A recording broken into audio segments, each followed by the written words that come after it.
A one, two, three.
I'm going to tell you about the steps of wine tasting.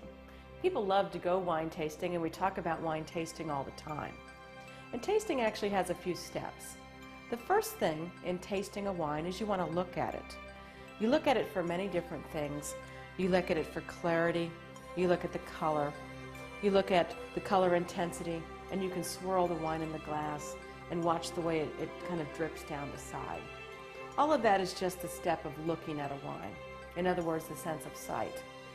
The second thing you want to do is swirl the wine and then smell it. Now, smelling is the most important part of wine tasting because there's over 600 different aromas that have been identified in wine. So you can spend most of your time smelling. I used to give a class called Wine Smelling, and no one ever came though. So the next step is to taste it. Take a little bit of wine in your mouth, about a teaspoonful, maybe a teaspoon and a half. Make sure you move it all around your mouth. While the wine is in your mouth, draw a little bit of air in, swallow, and then exhale. You might find this a little bit embarrassing, but it's what you have to do. Let me demonstrate.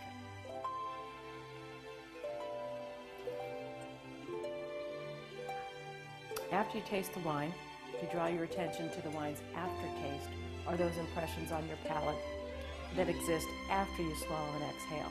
That's the finish. Then the last thing you want to do is you want to kind of sit back and just notice your overall impressions of the wine. Try to put those into words, and you'll have done the perfect sequence of wine tasting.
want to thank God for what he's done.